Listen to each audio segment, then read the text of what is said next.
तो इजराइल से confirm Iran पर रिएक्शन, क्या बड़ी बातें हैं जरा वो देख लीजिए। टोमर ने क्या कहा, ईरान हिजबुल्लाह का गठजोड़ हम तोड़ेंगे, ईरान से आ रहे हथियारों को रोकेंगे, लेबनान में जल्द ग्राउंड ऑपरेशन। इसके अर्थ क्या है? तो हथियार न मिलने पर हिजबुल्लाह कमजोर होगा, हिजबुल्लाह के बाद इजराइल की नजर है ईरान पर। जी हां, हिजबुल्लाह के मददगार ईरान पर भी अब एक्शन संभव नजर आ रहा है, मुमकिन नजर आ रहा है। चतुर्वेदी साहब, किस तरह से आप देखते हैं इजराइल की स्ट्रेटजी को? हिजबुल्लाह की कमर तोड़कर रख दी है, हमास को बर्बाद कर दिया है इजराइल ने, और अब हिजबुल्लाह के समूल नाश की तरफ एक कदम आगे बढ़ा दिया है इजराइल ने। यह साफ तौर पर नजर आ रहा है, यानी ईरान जो कि सबसे बड़ा मददगार है हिजबुल्लाह का, वो पूरी सप्लाई चेन ही काटने की बात हो रही है, जिससे ईरान हिजबुल्लाह की मदद ही ना कर पाए। बिल्कुल सही कहा समीर आपने। इजराइल एक शक्तिशाली, सक्षम और टेक्नोलॉजी के पॉइंट ऑफ व्यू से बहुत एडवांस्ड देश है। हिजबुल्लाह एक नॉन स्टेट एक्टर है और उसको जो ईरान से मदद मिल रही है उसके सहारे जी रहा है। तो इस तरह का जब लड़ाई होती है, आपको अपने आप मजबूत बनाना पड़ेगा, तभी आप किसी से लड़ाई कर सकते हैं। हिजबुल्लाह अगर चाहता है कि वो इजराइल के साथ लड़ सकता है, ये बिल्कुल उसकी एक गलत फहमी है। दूसरी बात मैं बताऊं, जो इजराइल की आज के दिन स्ट्रेटजी है, वो हिजबुल्लाह की जो वॉर वेजिंग कैपेबिलिटीज़ हैं उनको ख़त्म करना। एक तो कैपेसिटी, जो भी वो सामान और हथियार और जिस तरह के भी बारूद, एम्यूनिशन वगैरह जो हैं, उनकी फ्यूल है, उन सब डिपोज़ को वो बर्बाद करेगा। दूसरा, उनकी लीडरशिप को बर्बाद करेगा। ये दोनों चीज़ें, both the will to fight and capabilities to fight, दोनों पे वो हमला करेगा। और देखिएगा, it's a matter of time.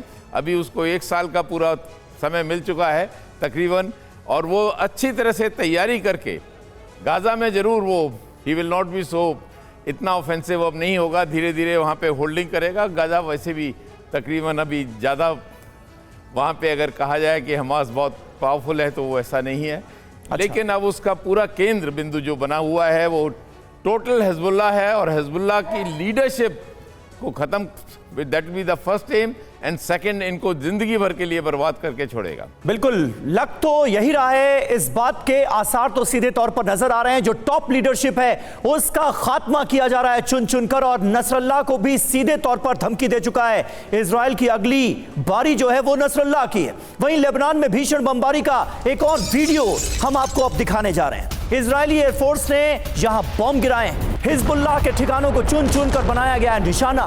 भीषण हमलों का सिलसिला जारी है। कुछ लोग बमबारी को कैमरे में कैद करते भी दिख रहे हैं इस वीडियो में, ये देखिए।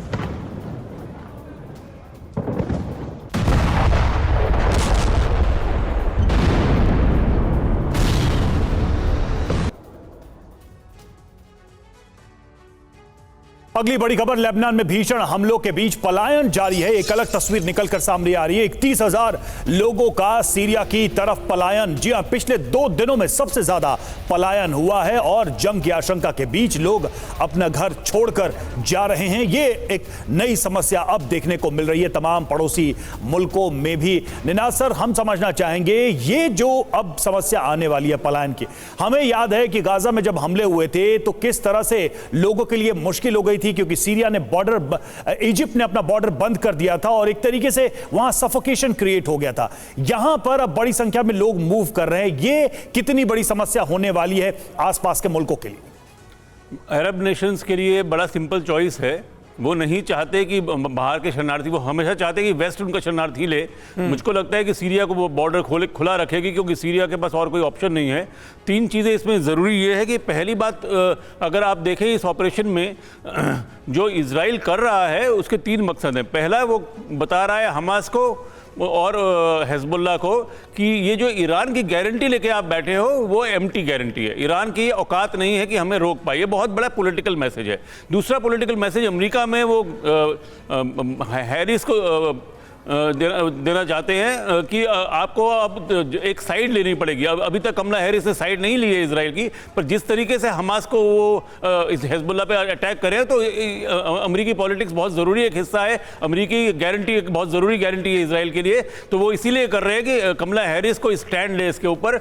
और तीसरा एक बड़ा दिलचस्प जो मुझको लगता है पॉसिबिलिटी है कि इजराइल के पास एयर सुपीरियोरिटी टोटल है, इजराइल के पास ग्राउंड इंटेलिजेंस भी है और टेक्निकल और ह्यूमन इंटेलिजेंस भी है। अगर आप ग्राउंड और टेक्निकल और ह्यूमन इंटेलिजेंस एयर सुपीरियोरिटी के साथ जोड़ते हो तो हो सकता है बिना अटैक किए, ग्राउंड अटैक किए आप डोमिनेट कर सकते हो हिजबुल्लाह को।